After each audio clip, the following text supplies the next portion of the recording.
This program will be brought to you by the following sponsors.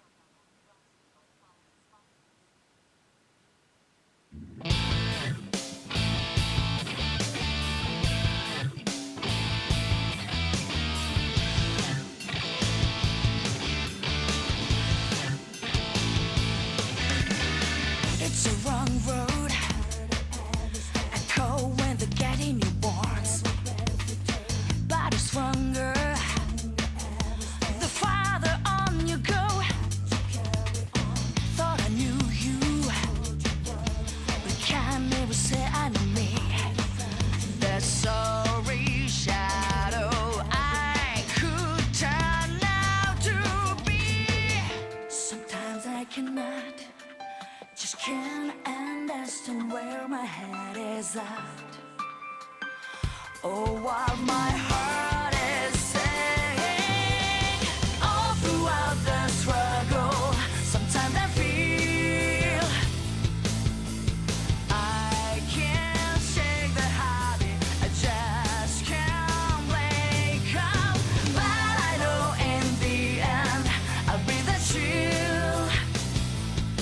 'Cause the road will go on with me or without. Making no compromise. Fighting for a better life. Persona 4 Arena.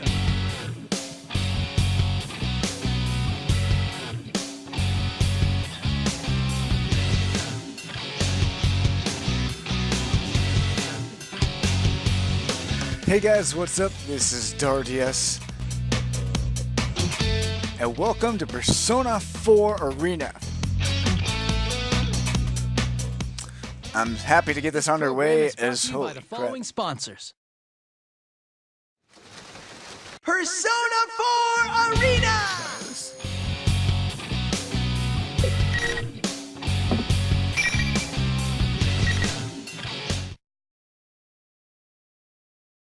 Alright, sorry about that. We're actually going to get underway now. And this is Persona 4 Arena. And I really wanted to play this game because of the new Persona 4 Arena Ultimax game. It's coming out at the end of this month, end of September. And it's supposed to be really good.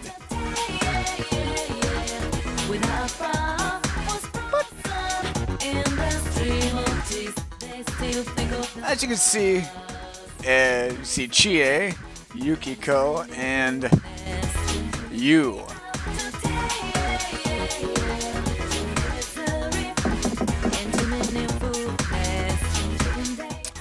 Alright, so what we're gonna do is we're gonna head into story mode, because that's pretty much what we want to do.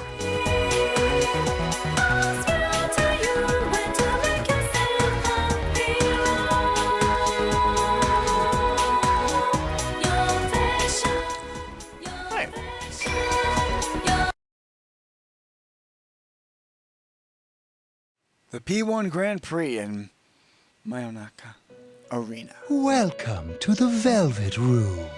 This place exists between dream The Velvet Room. mind and matter. Now then, why don't you introduce yourself?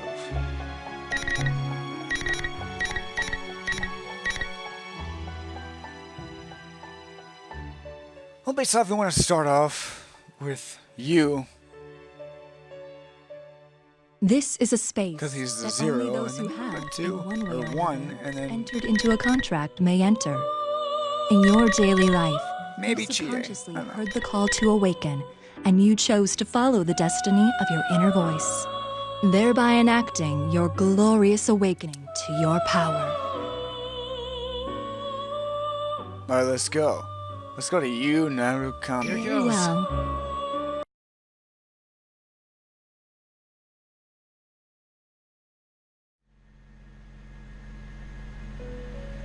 The Velvet Room. Blue. The floor, the ceiling, the furnishings, everything is blue. is quite unlike what I normally see throughout my day. And yet, my heart is mysteriously calm. I recognize the slight rumblings as the engine, and I realize that I'm in a car. Or rather, someplace else I recognize. Welcome to the Velvet Room. The old man with the bizarre face sitting before me makes an expression that appears to be a smile. Sitting quietly next to the old man is a woman as beautiful and as delicate as an ice sculpture. Ah, it seems we have a guest with an intriguing destiny.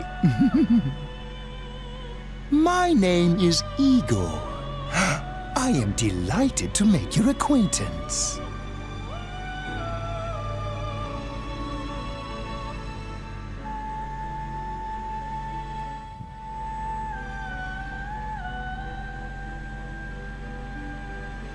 In the Velvet Room, Igor. Even though I'm barely conscious, I remember that is not the first time I've heard those names. I see, this is a dream. This happened in the past. I've been in this room before. If my memory is correct, what he says next is... This place exists between dream and reality, mind and matter. Mind and matter. It is a room that only those who are bound by a contract may enter. It may be that such a fate awaits you in the near future. The words I expect to hear fall from the old man's mouth. I'm surprised that I still remember them. Another me, the one not in the dream, can't help but smile at that. Now then, why don't you introduce yourself? Yes, why don't I? I remember this too. When I said my name here, it forged a contract with them. And so I answered. You, Narukami.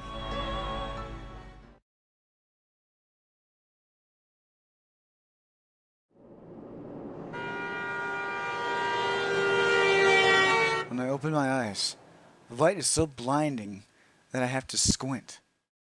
For a moment, I can't figure out where I am, and I look around. Right. I was on my way back. And I mutter to myself and look out the window. The sky is somewhat cloudy, unfortunately, but the scenery is as peaceful as always. It seems that I fell asleep on the train heading to the countryside, where I spent last year in Inaba. If I recall correctly, when I first came to the town, it was an afternoon just like this. Now, I dozed off in the same way back then, and I was summoned to the Velvet Room. That was when Igor said that misfortunes would befall me, and just as he foretold, I was dragged into an outrageous murder mystery. That was no ordinary case.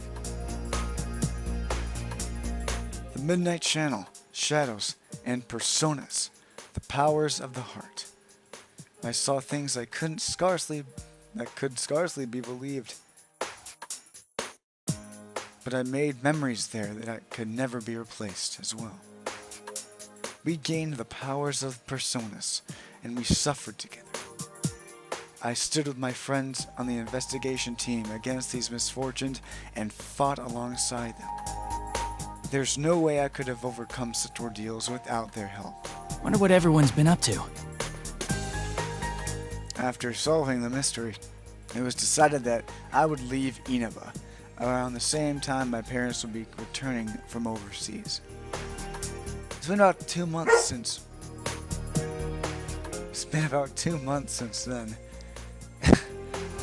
I last saw them all, and as they were saying goodbye to me on the train station, I had decided to stay at the Dojima residence during Golden Week, so I could spend the holiday with my friends.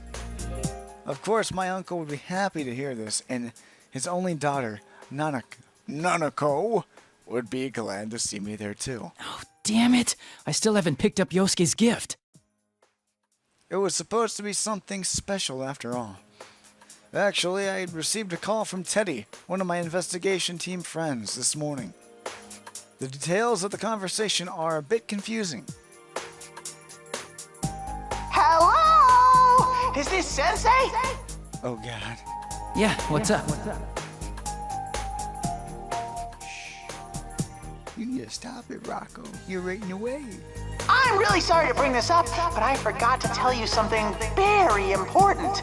Very important. I have a special request for the souvenirs I'm sure you'll be bringing your bear's friend. Teddie, I'm pretty sure you're not supposed to tell people what you want them to bring you as souvenirs. I already have souvenirs for everyone, but oh well. Sure enough, Teddie was asking for some snacks that aren't sold in Inaba, so it wasn't much trouble. But there was one problem. Oh, and one more thing. Can I ask you to pick up something for Yosuke too? I was planning on bringing something for everyone anyway, but go ahead. Cool! Well, Yosuke's been down in the dumps after his mommy burned his favorite nurse. She was what I called scorching hot. Just kidding. A nurse? Ah, come on, Sensei. You know what I'm talking about. His nurse magazine with the chest examinations and the bear behind. Oh my god. I see. And you expect me to buy him a replacement? Of course, silly. People coming to would you visit do are that? supposed to bring presents. That's so ridiculous. Wow, Teddie. All right. Okay, alright, I'll do it. I was planning to head back tomorrow, but since we're meeting up early, I decided to go back today. Can you pass that on to everyone? Aha! Then the sexy nurses will be arriving even sooner. Oh my god, he's so excited. It'll be like, Sensei, we have an emergency patient. Yosuke will be so happy. Oh my god, Teddie. Okay then, we'll be waiting for you. Wow. I'm a little worried now. I hope he isn't telling everybody something that would just give them the wrong idea. Well, I should just call again once I get there. But I'll ignore that for now. Nurses, huh? Nurses, huh? Oh, Jesus Christ. Teddie. In the end, I wasn't able to pick up one for him. How can I put it? I feel bad for Yosuke if I gave him that magazine. And every time he opened it, his friends' faces kept popping up in his head. And I have to think Yosuke has his pride too. He doesn't need me to buying him this stuff. Then again, this is Yosuke we're talking about. I'm sure he'll understand if I explain my reasoning. Probably. Now pulling into Yaso Inaba. This will be the last stop. Yaso Inaba. Well, we're here. Oh. End of the line already? It looks like I've been asleep for a lot longer than I thought. Just as that thought came to me, a certain worry crossed my mind. If I had a dream of the Velvet Room, did that mean I was going to be dragged into another adventure? No, I shouldn't think of such things. I'm overthinking it. Igor had said, I'm delighted to make your acquaintance after all, so it's nothing but a dream. It's quite misleading since I've had dreams of being summoned to that room ever since. The train begins to slow and I take that as my cue to gather my belongings from the luggage rack above me. When the train comes to a complete stop and the doors open, even the smell of the wind evokes the sense of nostalgia. I'm kind of getting a little bit too sentimental. I step out of the platform with a weary smile.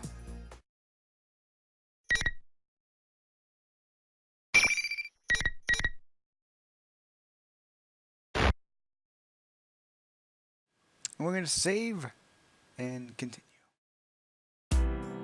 Inaba Station. I'm sitting in front of the train station, but this town is as quiet as it's always been. I realize that the sun has started to set and the orange sky envelops the world. Now, what should I do? Yes, you, or Johnny and Bosch, what will you do? Today is May 2nd. According to the calendar, the latter half of the holidays will begin tomorrow. I told Dojima-san that I'd be going to arrive today, but it seems he's been too busy with work to come and get me. Ryotaro Dojima, he's my uncle, and I stayed with him last year. He's a detective with the Inaba police, and he's raising his elementary school-aged daughter, Nanako, by himself. It seems that he was suddenly contacted by a detective from the Metropolitan Police Department regarding last year's case, and will have to work late, as always. What happened last year was very serious, so that may be why this has come up. He shouldn't have worried about it. I recall how apologetic he sounded over the phone, and I can't help but smiling. I told him that I knew the way over from the station, but a bag packed with necessities and souvenirs for everyone turns out to be quite a load. Nanako must be waiting for me alone at the house, so I want to get there as soon as possible too. To be honest, I don't know when the bus will come. Maybe I should just call for a taxi. Just as I'm thinking this. Huh? Nanako? Nanako? Big bro! Nanako! It is Nanako. There's no way I'd mistake her. You came to meet me all on your own? Why did she come to the station all by herself? True that Dojima residence is within walking distance, but it couldn't have been easy for her. And even though it's still light outside right now, it'll get dark soon, and the country roads are barely lit. What should she have done if it hadn't been... What should she have done if she hadn't been here? I'm about to voice my concerns, but Nanako sounds slightly proud when she says, Don't worry, Dad knows about it. He gave me money for the bus. "Aw, He said he couldn't make it, so I came instead. Welcome back, big bro. I wanted to see you so much. Thanks. I'm happy to see you again, too. I see. She must have wanted to show me that she's grown up too. She's around that age after all. For a moment, I'm surprised to see that Dojima-san let her do this, but I can kind of imagine what kind of conversation took place. Nanako has always been a capable girl, but over the past year, her housekeeping skills have improved greatly, and she's proven herself to be a very reliable person. She takes the lead in many things within the house, and even Dojima-san can't compete with her sometimes. I can easily imagine that scene in my mind. And it's true that I'm glad someone came to welcome me. I take Nanako's hand and we begin walking side by side. Well, no sense standing around here. What's in the fridge at home? Lots. Dad and I bought a ton of stuff since you were coming to visit. If Nanako says so, then I really must have bought a lot. And he really must have bought a lot. Dojima-san as always did say he'd pick up dinner for us. But if that's the case, maybe I should just put together something to go with it. I asked Nanako what she wants to eat, and she looks back with a twinkle in her eye. Are you gonna cook dinner? Ooh, I wanna help. Nanako and I make a small talk while we walk through Inaba for the first time in a little while. Being here like this makes me feel like I've gone back in time to a year ago.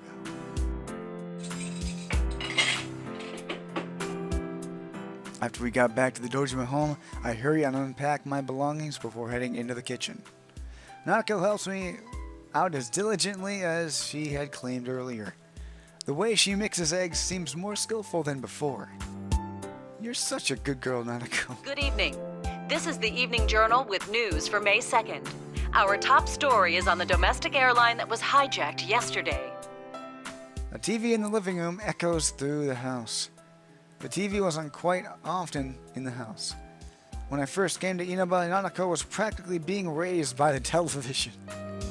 There had been an odd sense of distance between us around that time. She hadn't started calling me big bro, and we didn't cook together like we are now. It's the little things that bring back memories. Right when we were about to be done making dinner, Dojima-san arrives with some deluxe sushi. Dang it. Nanako quickly gets up and rushes to the door. She seems so happy when Dojima-san comes home. Dojima-san apologizes about the sudden increase in his workload, and then we all sit down at the table and begin eating. Being here like this makes me feel like 2 months I was gone never happened at all.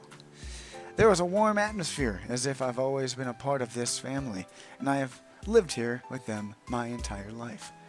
I thank both of them for their from deep in my heart, and I give them the souvenirs I had bought for them, and we enjoy the chatting with each other as a family.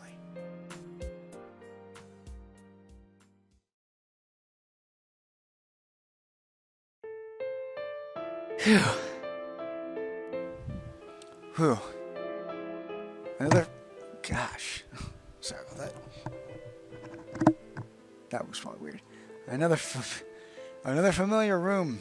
This is the room that was prepared for me on the second floor of the Dojima residence.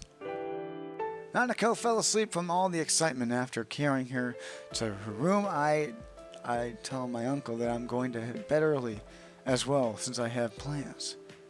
All he said was, okay. I'm a little perplexed by this, but I have my suspicions. And as I open my door to my own room, it seems I was right. The room is no different than it had been while I was living here.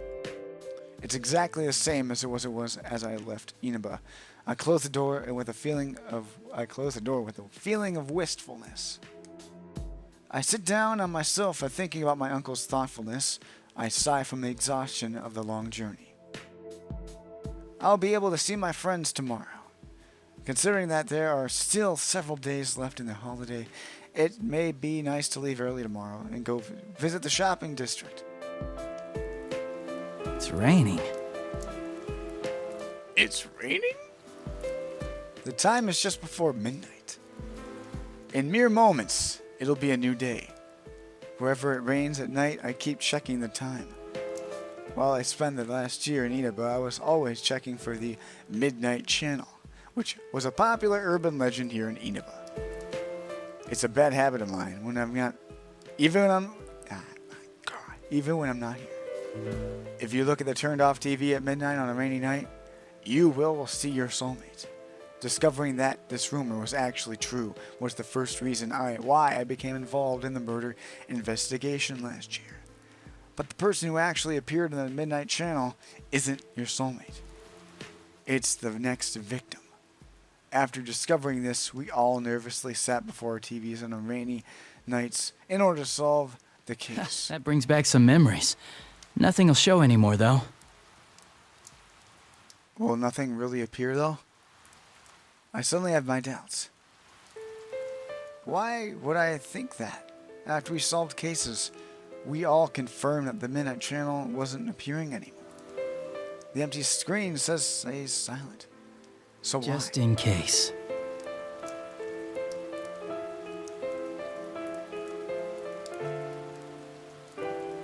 It's not going to turn on. There is no way. The more I think about it, the more I feel my resolve fading. I peer into the TV screen as if something is drawing me into it. The only thing I see is my reflection and the dark glass of the CRT television. Or so I thought.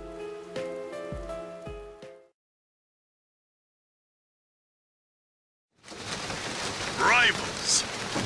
They are friends, yet powerful foes. The desperate fighting program amongst high school students.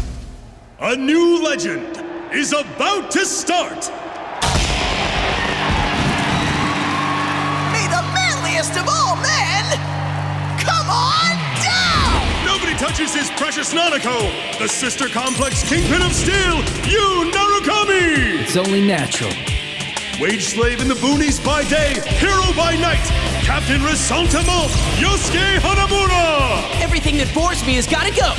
A spunky dragon with deadly legs, the carnivore who's discarded womanhood, Chie Satonaka! You need to eat more meat!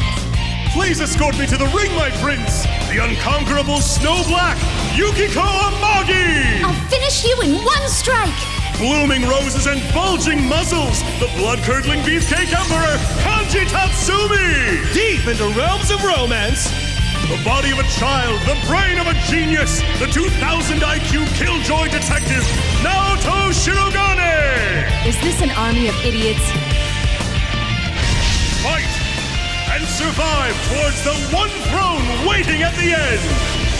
The P1 Grand Prix where fierce fights will be fought. The battle begins tonight!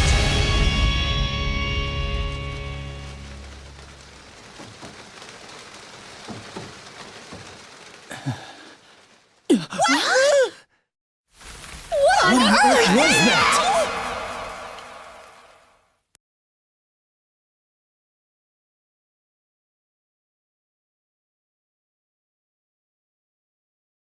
All right. What? And that was strange. Very strange. Very strange indeed. Sister Complex Kingpin of Steel?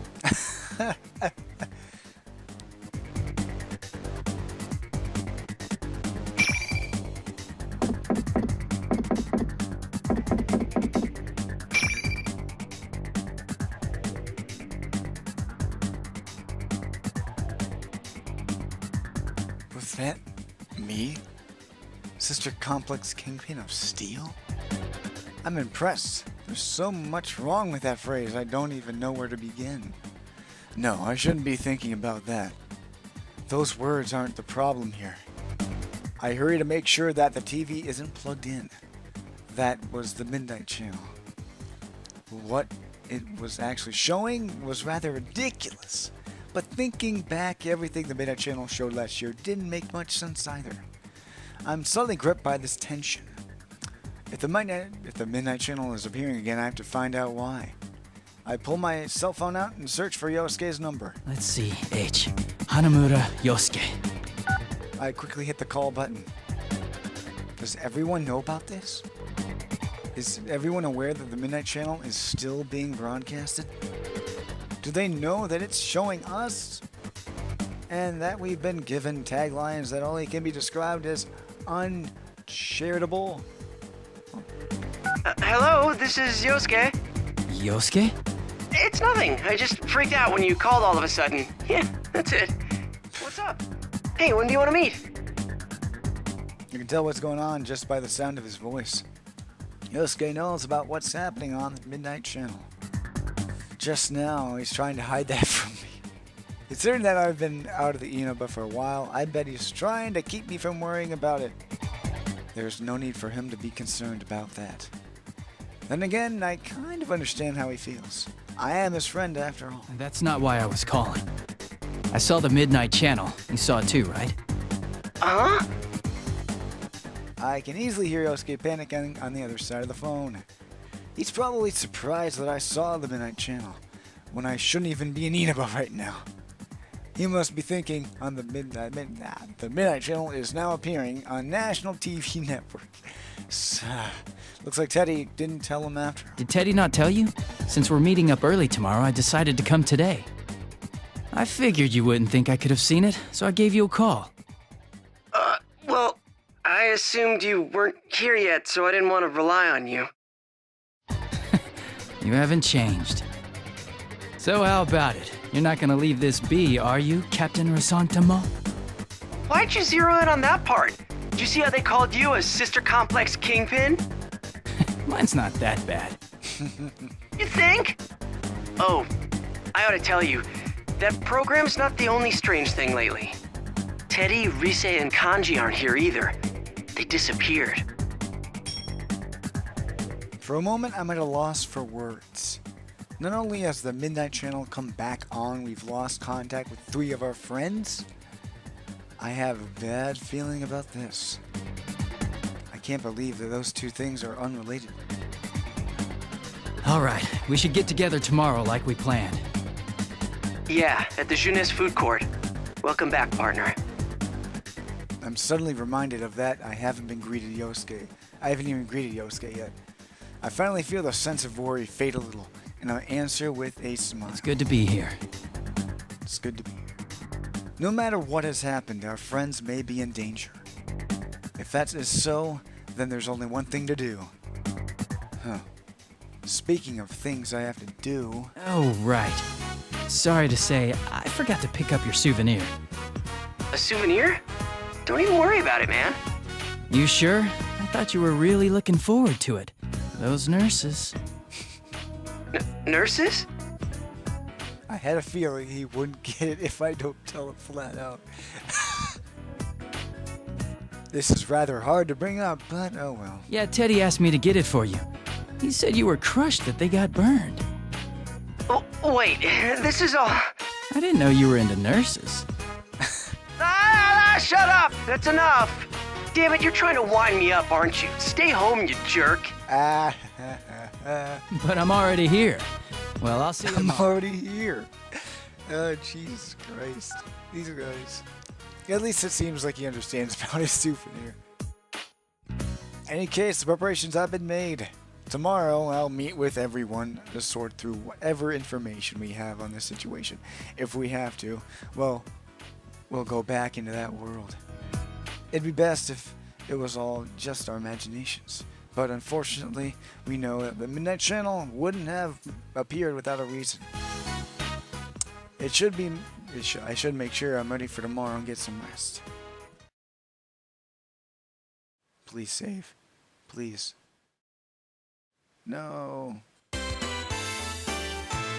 This place is as lively as always.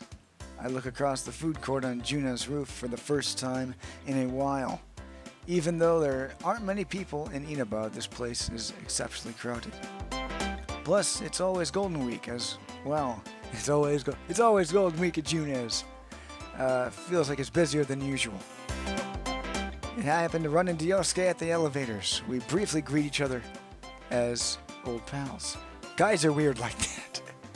The closer we are, the more simple our interactions when we meet each other face to face. The two of us step out into the food court. We immediately find Yukiko and Chie. They wave back to us from the bench they're sitting on. Good to see you guys again. Welcome back! We missed you! It's Chie. The guest of honor's finally here!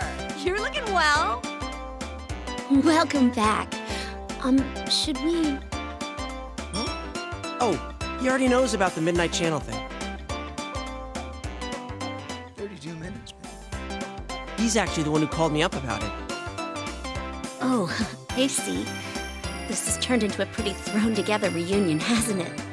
But I'm glad you came. We chat some more while we all sit down. Then Yosuke stands up and clears his throat loudly. He's probably waiting for the right moment to say something. He hasn't mentioned anything to me, but I can easily guess what he's about to say.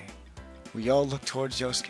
Well, it sucks that we can't hang out more before jumping into another mystery, but to celebrate our partner's return, I hereby reinstate the investigation team in response to the Midnight Channel going back on the air last night. Oh, the team is back! Just hearing that name again gets me all fired up. Yeah, let's do this! I don't think the applause is necessary. Why not? It's been 2 months since we last saw each other, after all. Chie and Yukiko start chuckling when I shrug, and though Yosuke seems saddened at that, he still ends up laughing along as well. It's a relief to see that they're the same as always, but because of that, it makes me even more worried about friends that aren't here right now. We can't start slacking off. We begin to sort it through the information that we know about already. Well, let's get cracking. I mean, this is no laughing matter. No one's heard from Teddie, Kanji, or Rise. Just those three, right? Yeah. Oh, I got a hold of Naoto-kun, but I didn't tell her about this stuff. She told me she couldn't make it today because of her job, so I didn't want to worry her. She seemed pretty bummed that she couldn't be here too. If she has a reason for not being here, then we can still contact her. Then Naoto should be fine. That leaves Teddie, Rise, and Kanji. Not hearing back from them after an entire day has passed isn't normal at all. The relationship between us, their sudden disappearances, and the reappearances of Midnight Channel last night disturbs me. One thing's been bothering me. The picture on the TV was very clear last night. Yeah. Going by the pattern from last year, it wouldn't be that clear until after the victim entered the TV. Hey, isn't this the first time a big group of people was shown together? Plus, we're still here. Why us anyway? And what's up with those insulting descriptions? Chie seems pretty angry about it. Many of the locals know about the rumor of the Midnight Channel. In other words, this troubling broadcast has already been seen by who knows how many people. From what I've been told, the moment Chie tried to ask another student about the Midnight Channel, the other girl ran away with a look of fear on her face. It's not surprising that Chie would be angry. Still. What bothers me most is Teddie. He was acting like the host of that show. Yeah, we can't find him. This smells fishy. Then again, I doubt he would play a prank like this for no reason. I guess we'll just have to go inside the TV and find out what's going on. That's right. Go inside the TV. Out of everything that was element, that shook our common sense, out of everything we experienced last year. Actually, the murders in last year's events happened in another world, inside the television. This world was filled with the monsters called shadows that are born from people's hearts. Because my friends and I gained personas, the power to defeat the shadows, we were able to enter the TV screens and fight them. Won't we be stuck in there without Teddie to give us an exit? But even we persona users would find it extremely difficult to leave that world on our own. And in order to come back, we need exit TV that our friend Teddie was capable of creating. Not so. I've had Teddie keep the exit TV out on that side. Oh, wow. Look at you, all prepared. Oh, well, good job, Yosuke. I mean, think about it. What if we were half asleep and fell into a TV when Teddie wasn't over there? Isn't that a scary thought? Like anyone would be that clumsy. Anyway, it sounds like it's safe for us to go investigate then. No matter what the reason, it was reassuring to know that we have an exit strategy ready for us. To be honest, I almost fell into the first time it appeared in my room after all. Yeah, there's no doubt that something's going on in there. Is everyone ready? We're all good to go. To tell the truth, I had a hunch that this was going to happen. We all share a look and confirm our intentions. All of them nod back, and I can see the seriousness in their eyes. Even though there was a 2-month gap since I last saw them, they still continue in their trust. They still continue to put their trust in me. I feel a slight sense of pride as I stand up from the bench. A large screen TV in the electronics department is directly below the food court. That was the entrance we always used last year. Please save. Can I please save? Come on. All right.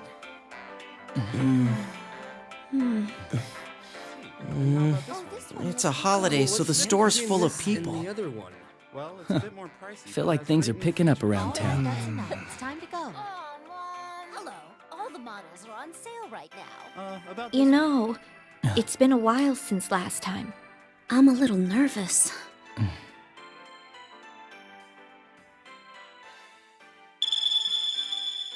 Whoa, wait! There are still people in this aisle! Hey, get ready! Huh? The customers are going away! Uh-huh.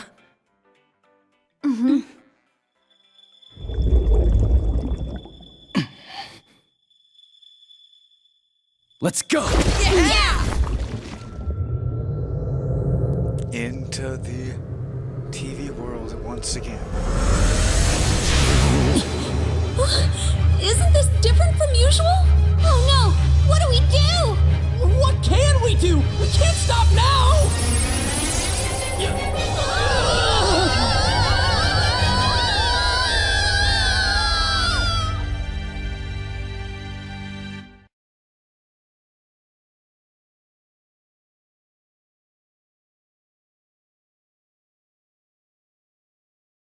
I hear a voice. It's a woman's voice. It sounds familiar to me. This voice is the Velvet. Welcome to the Velvet Room. Margaret. I don't sense that distinctive floating feeling I usually have when I enter the TV world. When I concentrate, I realize that I must have been sitting in a chair. The moment I open my eyes, I see a vibrant blue. The Velvet Room.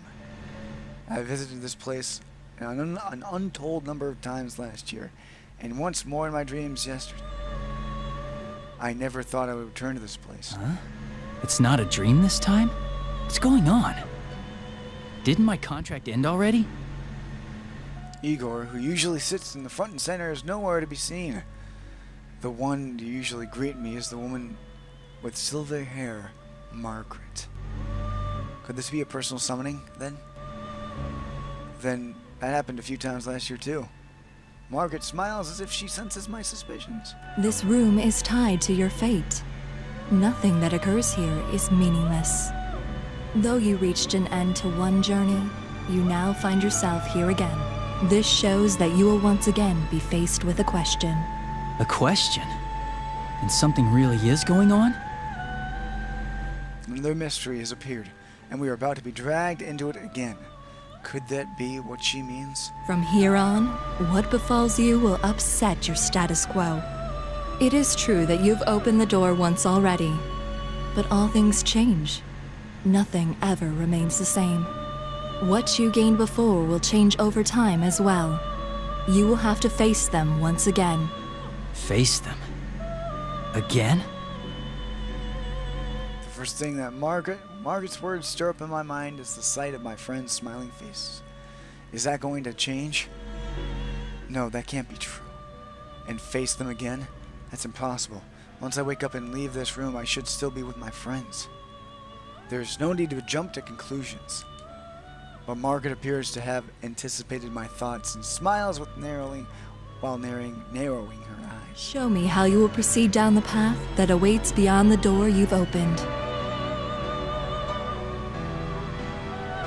My vision wavers, and the blue light before me vanishes quickly. Wait. I still need to know what you mean by those words.